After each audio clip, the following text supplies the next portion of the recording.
Hey guys, welcome back to another episode of Above Average Coaching, and we're in our Enjoyably Average series, and today we're going to be focusing on weight training. It's the pandemic. One of the things that's been most accustomed to, or that we're getting very used to, is actually doing some weights at home, and I think it is a great initiative. We've even built ourselves or made ourselves a bar with some bricks and some sheet metal.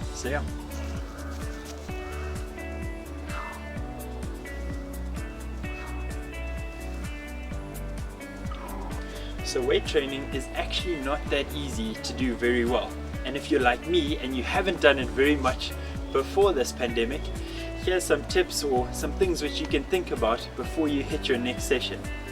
So we're going to talk about some of the things which people struggle with, or some things which aren't too good for your weight training. The first one being picking up too much weight too quickly, 2, not giving yourself enough time to rest or too much time to rest, and then not dieting well or not doing it very well, and thinking you're injured, or just not doing it very effectively.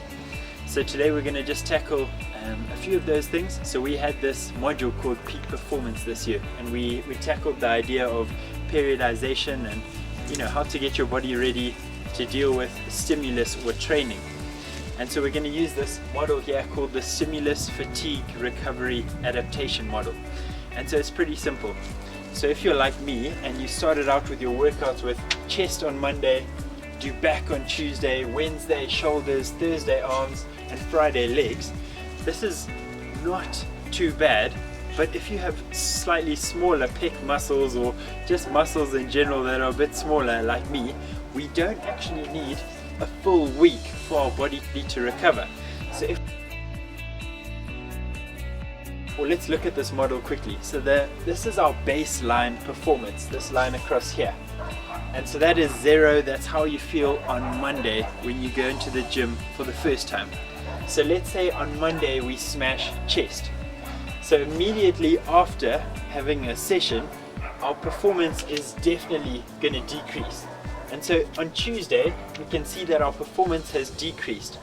There's no ways we'll be able to go back in the gym on Tuesday and have the same workout that we did on Monday. So our body is definitely not ready on Tuesday. However, by maybe Wednesday or Thursday, we will be ready, and we will have had a bit of an adaptation because our body would have improved and developed because of that session. However, if we don't train it immediately or within the next 2 days or so, it will drop back to baseline, and our work on Monday will have been nullified. So that's the problem with this workout schedule, because we're not going to train chest until next week Monday, and so by then our little adaptation here is back at baseline all over again. And so when we come back to the gym on Monday, it won't have been for anything. Let's have a look at a slightly better idea that maybe we could test out. So here's a workout schedule that maybe we can try. It's known as the push-pull legs workout. So if we take Monday and we smash chest, shoulders and triceps, put it all in one, we don't need 10 exercises for each muscle group. If you're like me and you don't have massive muscles, perhaps 4, maybe 5 exercises per muscle group is the way to go. Then on Tuesday we smash back, biceps, and we can even put legs in there. We can do back, biceps and legs. Squeeze that all into Tuesday, and then on Wednesday we can either have the day off or we can put legs on Wednesday. But now Thursday, by the time we get back to chest, shoulders and triceps, we'll be back and ready and able to take advantage of the adaptation which we saw from Monday's training session. So with this taking the advantage of the training session, as soon as it gets back up, we need to give it another stimulus. So that way we'll fatigue again and the adaptation will come back up, but even at a higher level than it was previously. And so this is how we make our gains, and this is how we increase our strength and make progress. So by now, as long as you keep doing that, you'll be in a good shape. However, with this we just need to think about also increasing the weight or the training load over a period of time, so perhaps using more weight or adding on another set a bit later on to get the same stimulus that we previously had. Cool, making sense. The last thing that I want to talk about is this idea of DOMs. So after your first training session, or maybe even after you've climbed a mountain or a long hike or something like that, your muscles feel pretty sore, right? Correct? But guys, this is a great thing. This is not, you don't need to be worried about that or anything. That means that you've got micro tears in your muscles and your body is working to heal them. But when it heals, it'll have increased strength and it may even look a bit bigger as well. So that's how we make our progress. Then the last thing to talk about is the number of sets and reps.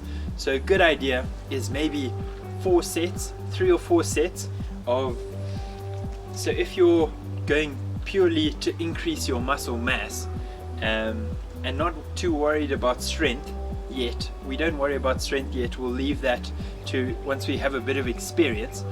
But an ideal number of reps would be between 8 and 12. So that's called your hypertrophy phase. That's where your muscles will grow bigger. So between 8 to 12 reps, great idea. If perhaps you're more of an endurance athlete, then anything above 12 reps is a good place to go. So when we're looking at this training, we also need to look after our diet and the amount of rest that we have. So we've got our training sorted. Our diet, we need to try and stay away from sugar and fizzy drinks and all that kind of stuff, which is not great because it's actually really tasty. But this has negative effects on our performance and on our training. Then the next thing is we need to rest. So if you're really after the gains, sleep is so important for muscle recovery and restoration. So do look after your sleep as awesome. Yeah, so guys, we're gonna do another video on this where perhaps we're gonna look at how to get strong for your rugby season, or how to get strong for your hockey or netball season, and how to change what you train so that come the season beginning you'll be ready and on top form. So yeah guys, that'll be in our later episode of Above Average Coaching. But thanks for tuning in, thanks for watching. Let me know how you found it, or if you have any other recommendations of what to do or what to train, please send them through. I'm also going to link a website where you can find these sort of exercises and what exercises to do below. So yeah guys, thanks for watching, we'll catch you next time.